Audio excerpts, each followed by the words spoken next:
Hello everybody, my name's Tao and I've gotten quite a few requests to make an actual guild boss guide, and I've seen several online, but they lack one critical information. By the way, I haven't watched that many, so you know, I don't know if anybody's already covered this, but just in case nobody's actually covered it, I will do it myself.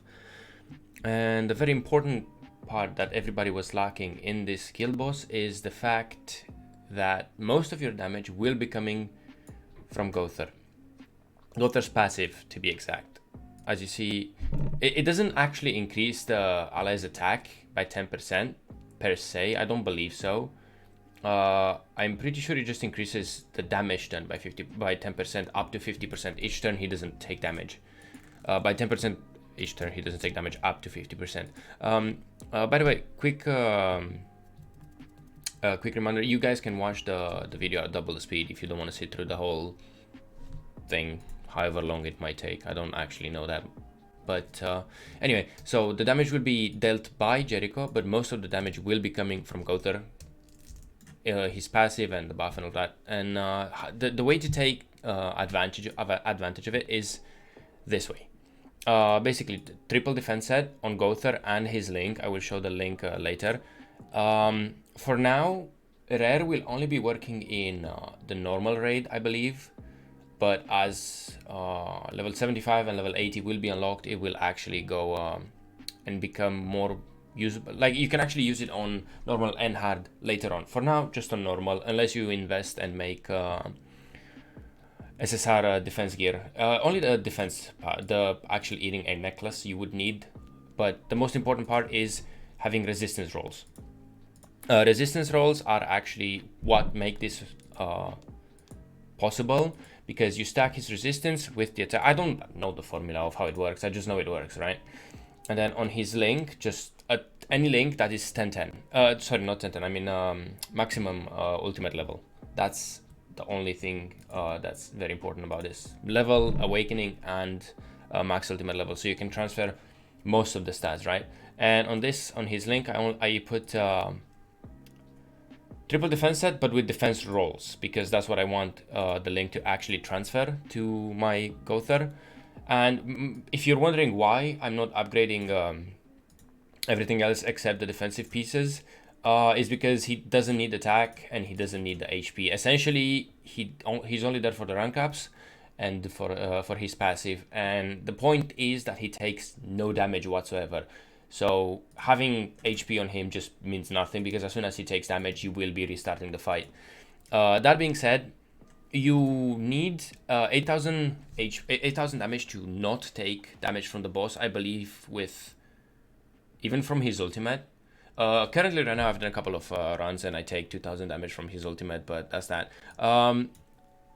Gustav just needs an HP set. Hellbrand just needs an HP set as well. I just want him to live, right? On Gustav you can actually give him crit chance, because I believe decreases all enemies resistance by the value of the hero's pierce rate. Okay, so you can just give him pierce rate, and that will make your Jericho do more damage. I do not want to invest that much. I really can't be asked.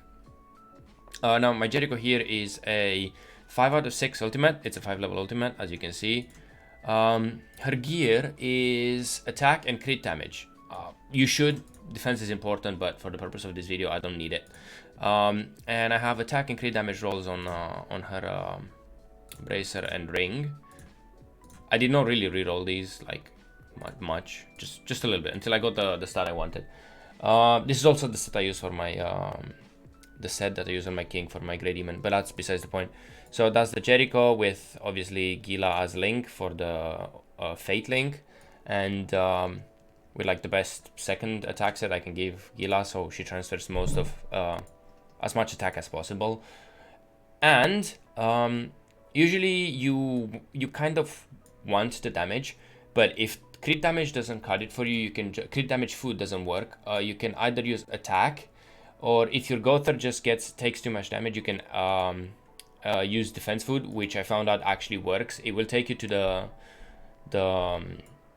that defense threshold that the boss just cannot do damage to you anymore if you combine it with his resistance and all of that stuff. I find it that you need at least 25% resistance on each piece. It doesn't cost that much. You will not be spending a lot of gold on it, and all you need to do is just maybe select. You can auto roll up here, and just put it like 5.5, and then go and click on apply, and it will roll it for you automatically. Just make sure when you do this, it's selected like this, right? Or both of them are selected, or only the anvils. Just make sure you select the gold and deselect the anvil. That is extremely important. Otherwise, you're just going to be wasting your anvils if you have any. If you don't, then it just won't do anything. So that's that. Okay, enough talking. Let's just get into the fight. I'm gonna be trying to use crit damage food.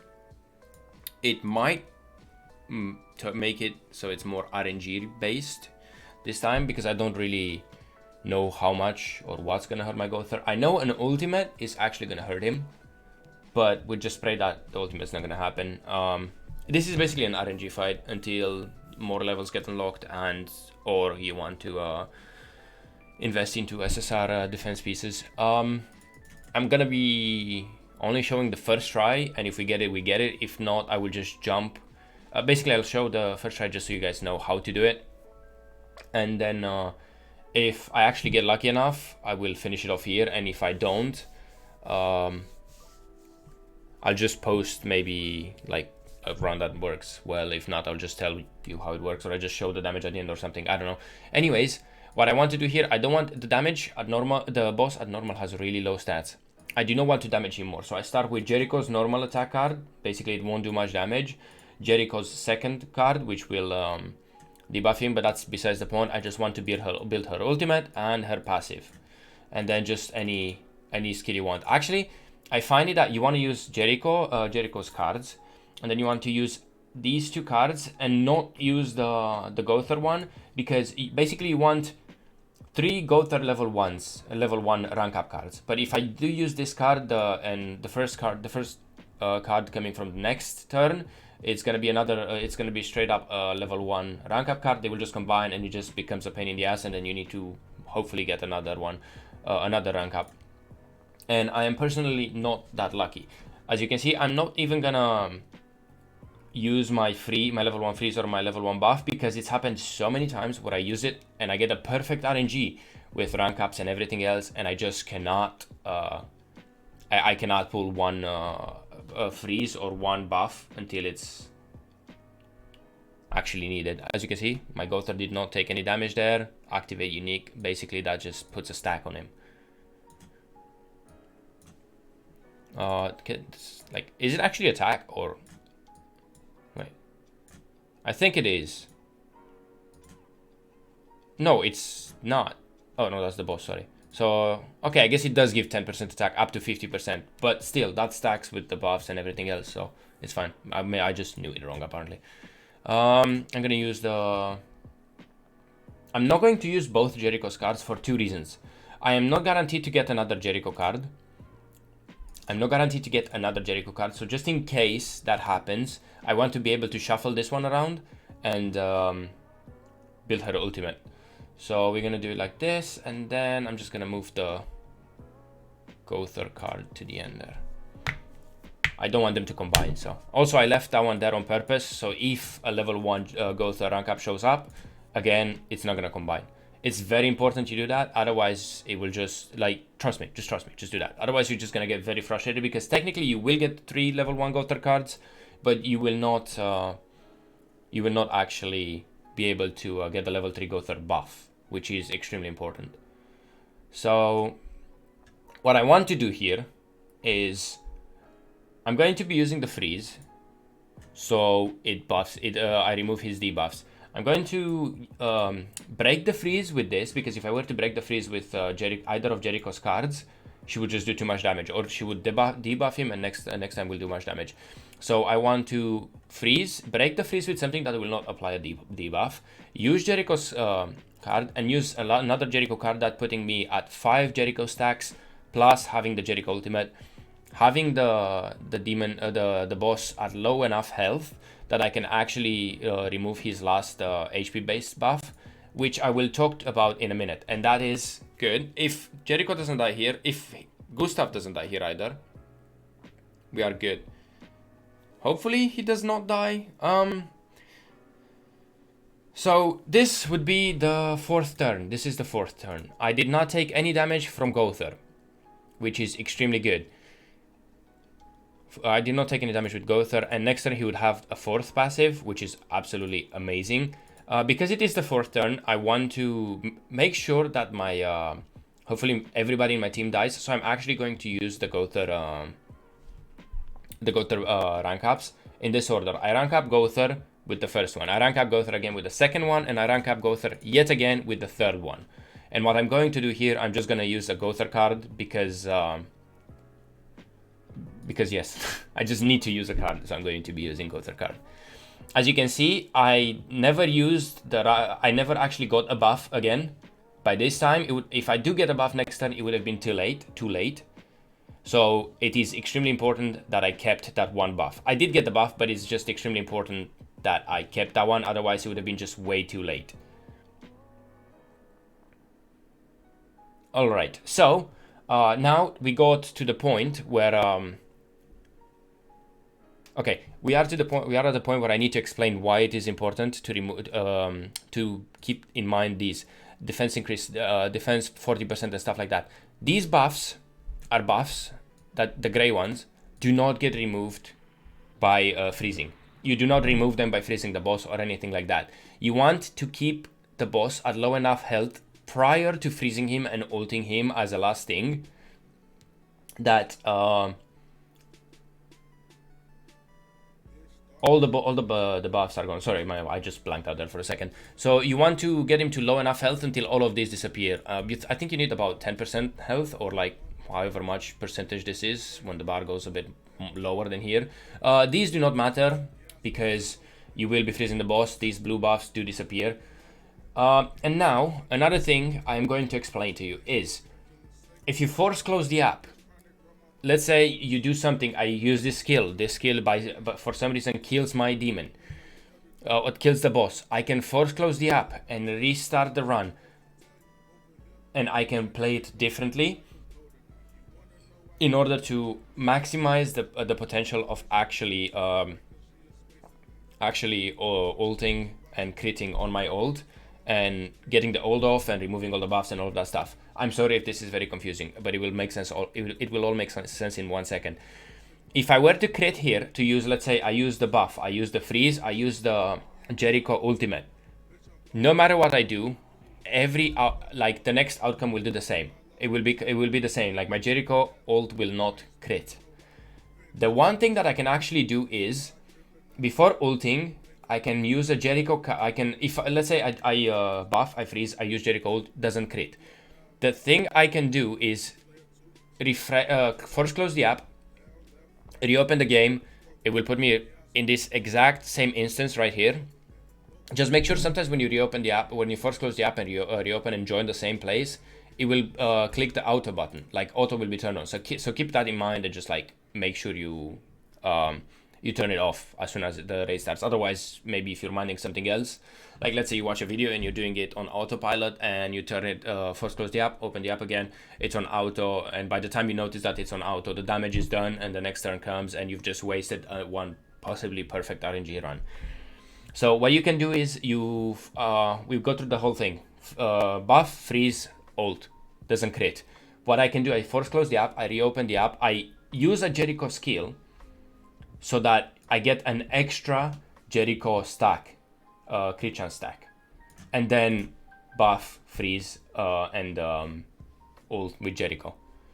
Right now, I think I'm straight up going to use the Jericho skill to get the boss into low enough health, and I'm going to apply the level 3 Hellbrand buff, apply the freeze, and then the Jericho ult. Why Hellbrand is important in this team, I did not really talk about it. His buff, attack related stats, that also means crit chance, crit damage, pierce rate, and everything that's based on attack.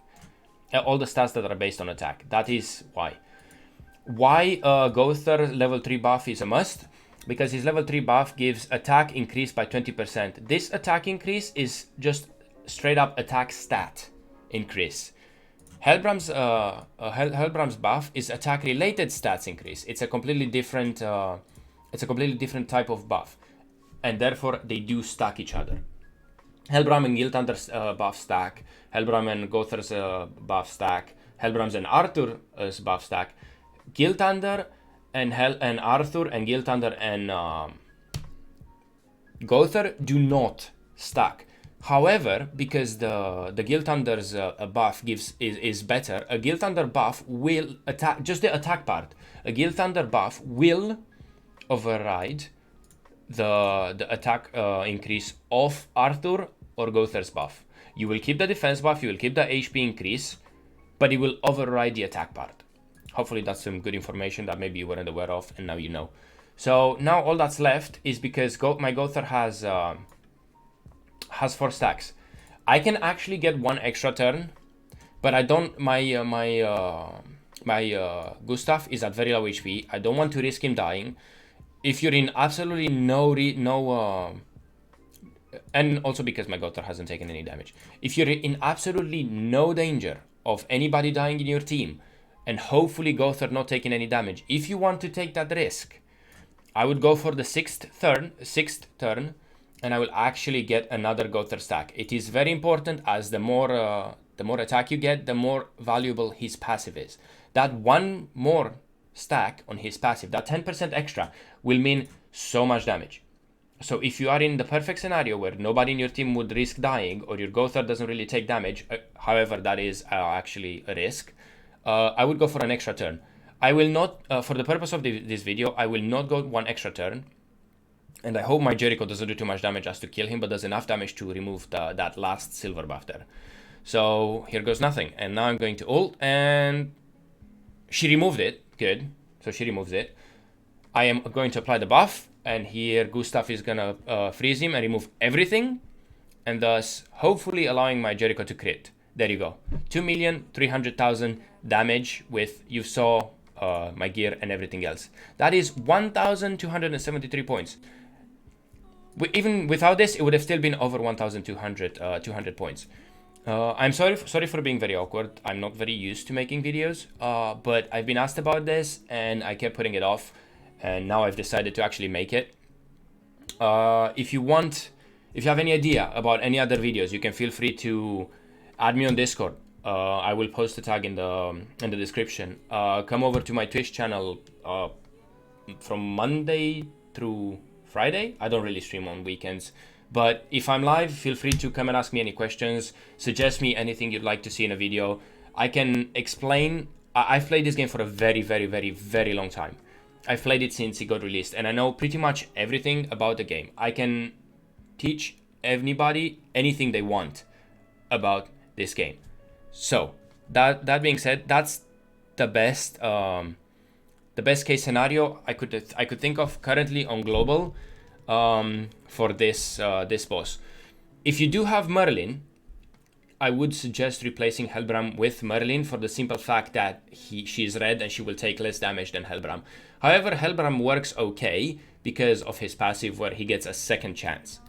But hopefully this guide was helpful for you guys, and if you want to learn more about the game, you can feel free to check me on Twitch, which will be like the name somewhere above, like my link will be somewhere above there, and I will be putting it in the description below.